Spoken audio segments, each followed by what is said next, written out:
आज हम भारतीय इतिहास के एक ऐसी घटना का वर्णन करने जा रहे हैं जिसने मुगल सल्तनत की नींद हराम कर दी थी। अकबर के समय की यह घटना है जिस अकबर को हमारे इतिहासकारों ने महान बताया है, पर उसकी हकीकत भारतीय शास्त्रों के अनुसार अगर पढ़ी जाए तो सिर्फ मिथ्या और कोरी कल्पना है। उसके विषय में जो बताया गया है वह सब असत्य है।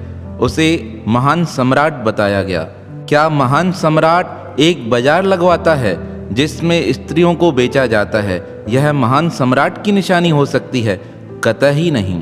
अकबर को महान कहते हुए कहा जाता था वह उदारवादी था। यह कैसा उदारवादी जिसने भारतीय हिंदुओं को इतना प्रताड़ित किया कि उनके मंदिरों में शंख और घंटनाद की ध्वनि को भी प्रतिबंध लगा दिया। ऐसी अनेक परंपराएं उसने हिंदुओं को प्रताड़ित करने के लिए अपने शासन काल में प्रारंभ की थी। विषयी और संसारी अकबर का हुक्म संसार के लोगों पर तो चल सकता था, लेकिन जो व्यक्ति परमात्मा से जुड़े रहते हैं वह तो इस संसार से निराले हो जाते हैं।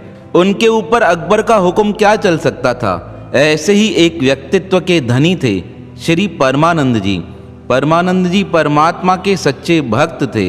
एक बार वह नदी के किनारे बैठे थे। अचानक से वृक्ष पर एक बंदर आया। उस बंदर ने आकर कहा, मैं श्री राम जी का भक्त हूँ। यह शब्द सुनकर श्री परमानंद जी समझ गए यह हनुमान जी है। वानर रूप में हनुमान जी को देखकर परमानंद जी ने उन्हें प्रणाम किया। हनुमान जी ने आदेश दिया, यहीं बैठकर भक्ति करो। अब भक्त परमानंद जी उसी स्थान पर रहकर परमात्मा की भक्ति करने लगे। तभी कुछ ही समय पश्चात अकबर ने एक फरमान निकाला, जहाँ भी मंदिर स्थापित हो वहाँ पे घंटनाद और शंख ध्वनि हो, उस मंदिर को गिरा दिया जाए। उसका आदेश मानकर इनायत खान ने बहुत मंदिरों को ध्वस्त कर दिया। लेकिन भक्त परमानंद जी तो बड़े विलक्षण थे। एक बार सायंकाल का समय हुआ। इनायत खान का आदेश परमानंद जी के स्थान तक भी आने लगा। परमानंद जी संध्या के समय परमात्मा की आरती कर रहे थे। जैसे ही आरती संपूर्ण हुई उन्होंने शंखनाद किया। शंखनाद के बाद घंट ध्वनि हुई। घंट ध्वनि को सुनकर मुगलों के सैनिक भक्त परमानंद जी के आश्रम तक आ गए। पर जैसे ही वह आक्रमण करने वाले थे तभी वहां पर अचानक लाखों की संख्या में वानर एकत्रित हो गए। उन वानरों को देखकर वह सैनिक घबराकर वहां से भाग गए। दूसरे दिन जैसे ही भक्त परमानंद जी ने प्रातःकाल के समय शंखनाद और घंट ध्वनि की, इनायत खान के सैनिक पुनः उस आश्रम की ओर आने लगे। जैसे ही वह आश्रम पर पहुंचे वह देखकर हैरान हो गए। परमानंद जी का शरीर छिन्न भिन्न हुआ पड़ा था। वह सोचने लगे, लगता है भक्त परमानंद जी मर गए हैं, क्योंकि हाथ एक तरफ, पैर दूसरी तरफ, सारा शरीर तीसरी तरफ। यह देखकर वह प्रसन्न होकर सोचने लगे, लगता है किसी ने हमारे आने से पहले ही इसका वध कर दिया है। वह जैसे ही अपने राजा के पास पहुंचे पुनः शंख ध्वनि प्रारंभ हो गई। शंख ध्वनि को सुनकर और सैनिकों को देखकर मुगल शासक ने अपने सैनिकों से कहा, यह क्या है? तुमने कहा भक्त परमानंद जी का वध हो चुका है, यह तो पुनः शंख ध्वनि हुई है। अभी का अभी वापस जाइए और देख कर आइए क्या बात है। जैसे ही सैनिक वहां पहुंचे देखकर हैरान, वैसे का वैसा शरीर पड़ा है। हाथ एक तरफ, शरीर दूसरी तरफ, पैर दूसरी तरफ। पुनः दौड़ते हुए अपने मालिक के पास आकर कहने लगे, परमानंद भगत जी का वध हो चुका है, किसी ने उसका शरीर छिन्न भिन्न कर दिया है। अभी इतनी बात चल रही थी, पुनः शंख बजा। अब तो शंख की ध्वनि सुनकर इनायत खान स्वयं चलकर आया। देखकर हैरान हो गया कि शरीर अपने आप जुड़ गया। यह चमत्कार देखकर मुगल शासक हैरान हो गया। उसने चमत्कार की सारी घटना अकबर के पास लिखकर भेज दी।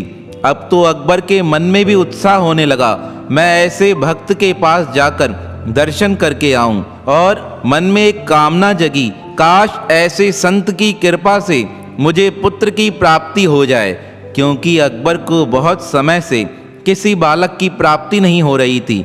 यह अरमान मन में रखकर अकबर अपने लाव लश्कर के साथ संत जी का दर्शन करने के लिए उनके स्थान पर आने लगा। अब अकबर तो हाथी पर विराजमान था। वह हाथी पर चढ़कर भक्त परमानंद जी से मिलने आ रहा था।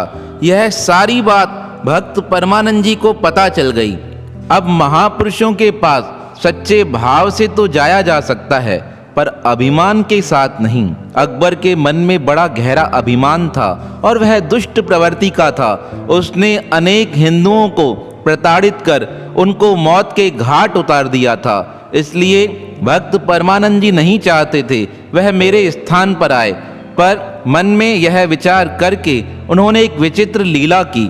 जैसे ही अकबर उनके स्थान के निकट आने लगा, भक्त परमानंद जी ने अद्भुत लीला प्रकट कर एक सिंहासन पर विराजमान हो गए और सिंहासन पर विराजमान हो आकाश में उड़ने लगे। यह स्थिति देखकर अकबर हैरान हो गया। अब भक्त परमानंद जी उड़ते हुए अकबर के हाथी के नजदीक आए और अकबर को देखकर कहने लगे, अकबर, तू संसार का सम्राट हो सकता है पर सारे ब्रह्मांड का नहीं। मैं परमात्मा की कृपा से उसकी ही संतान हूँ। देख, मुझे परमात्मा ने तुझसे भी ऊपर आसन पर विराजमान कर दिया है। यह देखकर अकबर की आंखें फटी की फटी रह गई। वह देखकर हैरान हुआ कि एक व्यक्ति आकाश में इस प्रकार कैसे उड़ सकता है। अकबर ने दोनों हाथ जोड़ लिए, कहने लगा, कृपा करो। भक्त परमानंद जी ने कहा, मुझे पता है तू एक मन में आशा लिए मेरे पास आया है। यह आशा तेरी तब पूर्ण होगी जब तू यह फरमान वापस ले लेगा कि मंदिरों को तोड़ा जाए। यह फरमान वापस लिए बिना तेरे घर संतान की प्राप्ति नहीं होगी। कहते हैं उसी समय अकबर ने एक फरमान जारी किया कि आज के बाद मेरे राज्य में किसी मंदिर को तोड़ा न जाए। जैसे ही फरमान वापस लिया तब भक्त परमानंद जी कहने लगे, अकबर, तू मेरे पास पुत्र की आशा से आया है। अगर मेरी कृपा से तुझे अगर पुत्र प्राप्त भी हुआ तो वह संत बन जाएगा। इसलिए तू अभी का अभी फतेहपुर सीकरी जा, वहाँ फकीर चिश्ती विराजमान हैं, उनकी कृपा से तुझे बालक प्राप्त होगा। यहाँ देखिए उन संतों ने कितनी गहरी रहस्यमय चीज साधारण से शब्दों में बोल दी। मेरी कृपा से जो बालक तुझे प्राप्त होगा वह संत बन जाएगा। लेकिन अकबर को जो बालक हुआ वह अकबर से भी निर्दयी हुआ। पर किस प्रकार हुआ यह आप थोड़े से शब्दों में समझ सकते हैं। इसे विस्तार पूर्वक बताने की आवश्यकता नहीं है। हमारे बड़े बड़े विद्वान होते थे, थोड़े शब्दों में गहरा रहस्य प्रकट कर देते थे। अब जब भक्त परमानंद जी ने अकबर को इस प्रकार कहा कि तुझे चिश्ती की कृपा से बालक प्राप्त होगा, कहते हैं अकबर फतेहपुर सीकरी आया और वहाँ चिश्ती की कृपा से उसे बालक प्राप्त हुआ और वह बालक भी अकबर की तरह निर्दयी और बड़ा दुष्ट निकला। पर भक्त परमानंद जी का समाज में नाम बढ़ गया। उनकी कृपा से समस्त हिंदू जाति के धर्म का विकास होने लगा। ऐसे भक्त परमानंद जी जिन्होंने सम्राट के आगे भी अपने आप को झुकाया नहीं, जिन भक्त परमानंद जी का मान परमात्मा ने स्वयं बढ़ाया, ऐसे भक्त परमानंद जी और परमात्मा के श्री चरणों में हमारा बारंबार प्रणाम है, प्रणाम है, प्रणाम है।